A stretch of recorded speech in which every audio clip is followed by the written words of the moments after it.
Hi, welcome to Beyond the Numbers, where we explore the fascinating world of data and how it shapes our lives. Hi, I'm Omolola Strop, and I'm happy to have you here with me today. In our last video, we did a brief introduction of questionnaire design. We explained the kind of questions we should ask for different purposes and how to ensure that we do not ask leading questions so as not to have a biased result. Today, we want to get our hands dirty and design forms. So get your system ready and let's go on. So, like I said earlier, we're going to talk about overview of data collection methods, when to use each method, using online tools for data collection, and how to do it. But before we go further, why do we need data collection? Why does it matter? It matters because we need reliable and accurate research outcomes. We need results that we can present to our stakeholders, even as business owners. We need results to show how we can move further or how we can get things better in our output in the coming year.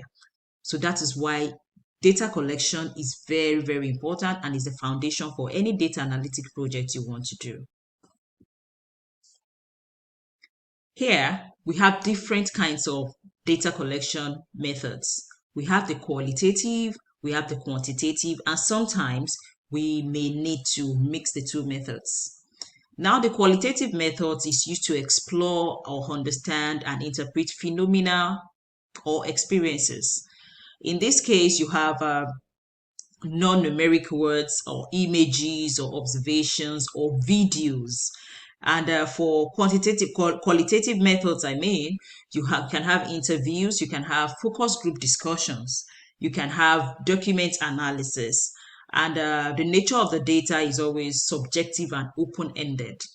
Now to the quantitative methods, it is basically to quantify data and generalize results for a larger population. So in most cases, you have them in numbers, numeric measurements, and statistics.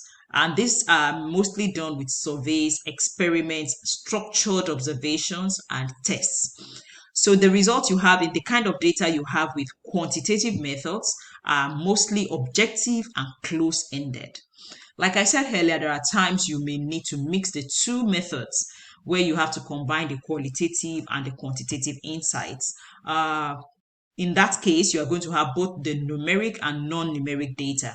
So the combination of qualitative and quantitative methods requires that you use the tools for those two methods. And the results you have are both subjective and objective. Then we move further. What are the likely tools that you can use? What are the most common tools that are being used? There are much more than this, but I'm just going to explain these six. We have Google Forms, we have Survey CTO, we have Cobalt Toolbox, we have DHIS2, we have SurveyMonkey, we have Typeform. You have other tools, like I said earlier, which we can also individually research on. The Google Forms is very simple and it is a free tool for creating forms and surveys, which we are going to use today, and you'll see how easy it is.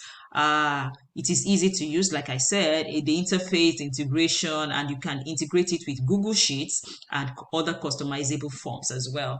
The use cases that you can use is maybe small scale surveys, because when you have really technical surveys, sometimes Google Form may not be applicable, and where the feedback and the collection, you need feedbacks and just simple cases, simple use cases. That is when Google Form is applicable. Like I said, it is free. It integrates seamlessly with your Google Workspace, and it is very, very common. However, it is limited, and it has limited advanced features. And I said earlier, it is also less suitable for large projects. Survey CTO is a very robust collection platform designed for fieldwork, especially in low resource settings. It has offline capacity. That means you can use it whether you are online or offline. So in most cases, it's being used for field works where the field workers are in a different place, or probably they're in remote areas where where there is no internet. In that case, they can collect the data and upload when they get to where the internet is. However, it is not free, and it has paid subscription that is required for it. Then we will go to Cobalt Toolbox. Cobalt Toolbox is a fantastic tool that is also has a high level of capacity or capability. It's an open software as well, and it is mostly used for humanitarian data collection and disaster response and baseline surveys. It is free, like I said, and it is widely used in development settings like the World Bank, the United Nations. It is mostly used in such settings. Limited scalability for very large data sets. What do I mean by that is when you get to a certain number of forms that have been submitted, you may have to pay. However, it gives you a very fantastic dashboard which you can view your data from. As the data is being submitted, you can see everything going on at the back end. We have DHIS2, which is for advanced analytics dashboards and the integration. It integrates well with health systems. So it is mostly used for health data collection, disease surveillance, and national health management. So when you hear of DHIS2, it is mostly used for health projects. Then we can see SurveyMonkey, which is also a very popular tool for creating professional surveys for businesses and research. We also have Typeform, which is also a visually appealing tool for creating conversational and interactive surveys. So to the demonstration, which is what we want to do today. We want to use Google Form to design Amazon customer satisfaction survey. So let's go on and you can also follow me as we go on with it. Okay, so I've already listed out the questions that we are going to fill into our form. And it is very important to make sure that you have your questions listed. Go through them before you put them on the form for people to administer. So here we have the questions here. So the first thing you do is go to Google and search for Google Forms.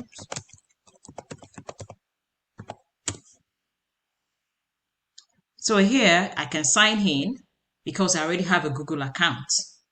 So it has brought me in here into my Google account, and what I want to do is I want to create a new form. You have different forms that I've created in the past, but now we want to start a new form, a blank form. So I click on this and it brings me here and it tells me it's an untitled form. So what I can do is, let me bring it here. I can give the form a name and I would say Amazon Customer Satisfaction Survey.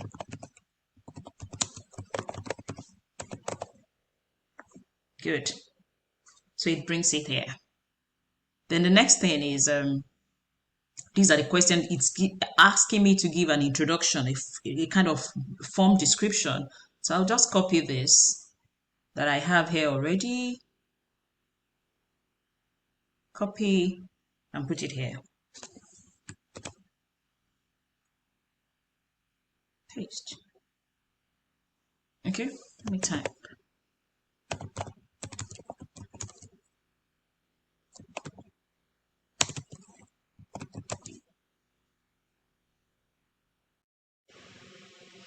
So what I've done is I've already typed the question and the description, and I've said, thank you for taking the time to complete this survey. Your feedback helps us to improve our shopping experience on Amazon, and this survey will take approximately 3 to 5 minutes. So it's already given them a kind of introduction, a kind of briefing. So now that we have done that, then we go to question, and it's already telling me untitled question. So I want to give the question a name. Here I want to put it in different sections. So here it's telling me this particular section. So my question 1 is, what is your age?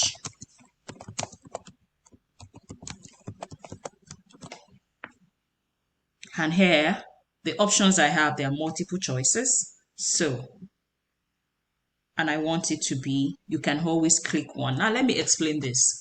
If you have this particular one with this particular symbol, it shows that you can only pick one.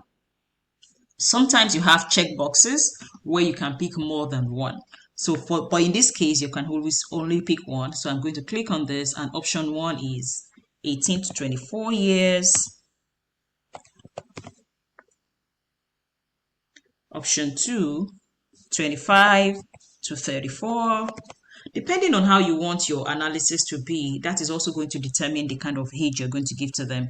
Because Amazon is basically people that shop from Amazon, they're not expected to be less than 18. That's why I'm starting from 18. But in cases where you want to capture household survey, you can have maybe starting from age 1 or probably age 0. It depends on what you want to use it for. 44. So we're having ages from 18 to 24, 35 to 44, and up to 55 plus. So, and it's giving an option of adding others. We don't need others in this particular question. When we get to where we're going to need others, you would see. So then you can have, let me explain this. When you click on this particular box, you have description, you have go to section based on answer. I remember in the last video, we explained that there are sometimes you use skip patterns, which means if you are a girl, if you're a female or you're a male, you can answer the following questions. But if you are not a male, just skip. So when you are going to use skip patterns, this is when this particular one is applicable. Then also let me explain this. If I click on this and I make it required, that means it is not optional. The person must answer this question before they can move to the next question. So these are the data validation rules you have to put in place while collecting your data to make sure that when you're analyzing your data, it makes it easier for you. When you don't put restrictions on certain questions, then people will just, your respondents will just put whatever answer that they think it's good for them to put there, or they may decide to skip it. So that's why sometimes you see missing values in some of your data sets. Then going to our next question, what is your gender? Then it's also a multiple choice question, which can be either male or female or non-binary or prefer not to say. I remember in our last video, I also mentioned that there are situations where you have to put prefer not to say. People may choose not to tell you what their gender is, and there's no reason to force them to do it. So put that option there. So that's why we are having prefer not to say. So moving to our next question, where are you located? Here in this context, we want to ask about the country they are located in. It could also be their postcode or anything. So in that case, we're just giving them the option to type their location. So a short answer. If I'm going to need this particular address if it's major for my analysis, it is important for me to kind of put a kind of required or kind of put a kind of restriction on it, maybe just list out the countries and tell them to pick one. But if I'm not going to use it for my analysis, or it's not so important for my analysis, I can advise them to just write short answer, depending on what I want to use it for. So in this context, I'm telling them to type a short answer. However, I still want to put restrictions, certain restrictions on it. So I can make it, if I want it to be in numbers, in most cases, addresses are not in numbers, so you put it in text. So it has to be in text, and it contains, if I want it to have email address, if I don't want it to have email address, I don't want it to have it. So those are the things you see there, or URL. So in this context, I want it to be in text and whatever text they want to type, and it is required. I can make it optional as well. So for this one, it is required. Then what categories do you usually shop for? Select all that applies.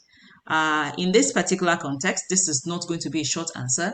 It's going to be check boxes, because you're going to check more. They can decide to check more than one, and they can decide to just have one. But if I pick on multiple choice, that means they can only pick one. But in this context, they can pick more than one. So you can have it here and say option 1,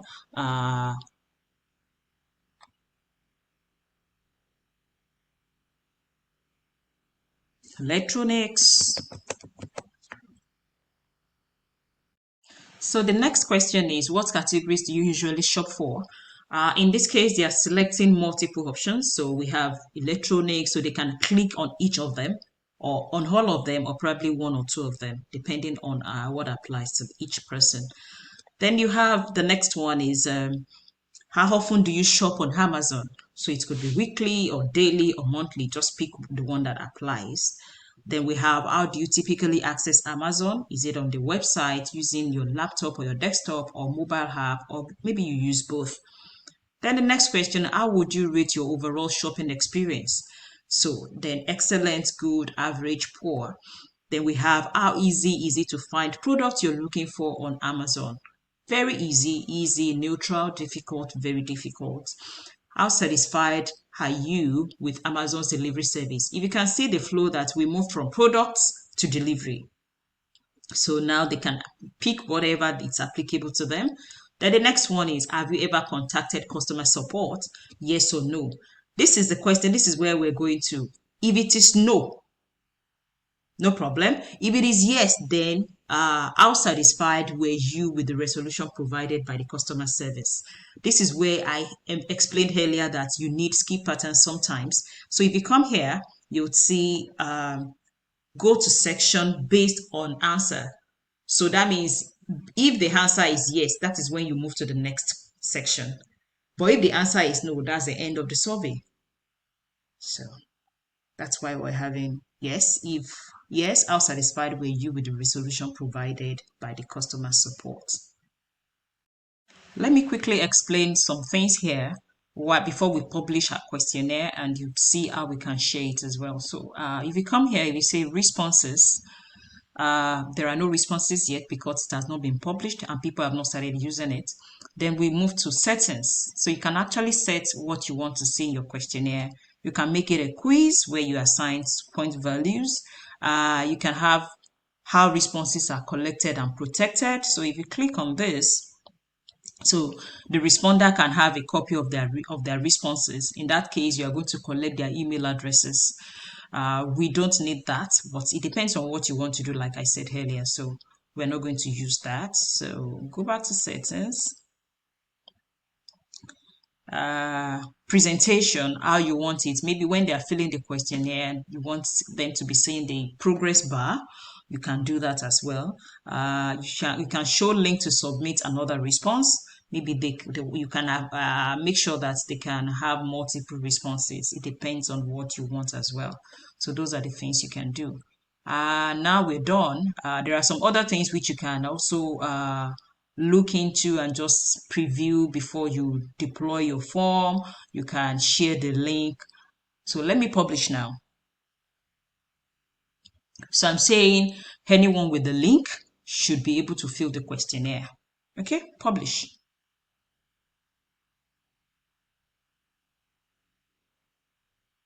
So it's been published. Now I can copy this link and share it with as many people I want to share it with. I'll copy here. So assuming I want to share it with on my WhatsApp group, or probably send to email addresses or my work group, or it depends on whatever the people I want to share it with, then I can post the link there. So, but now let me just put the link on my browser so you'll see. Now I have the link on my browser and I want to put it in. And here's the form. So that's why I can now switch my accounts to fill the form, or whatever account I want to use. And you see, what is your age? In this context, I can pick more than one. What is your gender?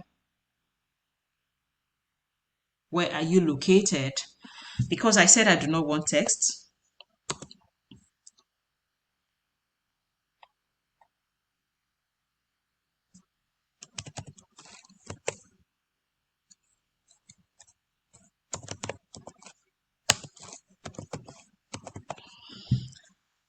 what categories do you usually shop for? I can say I shop for all of them, or probably just, so it depends on the whoever is filling it. How often do you shop? I shop monthly. How do you typically access Amazon on my mobile app? How would you rate your experience? I would say average. How easy is it to find products? Well, neutral. How satisfied are you with Amazon's delivery service? Satisfied. Have you ever contacted them? Yes. So if yes,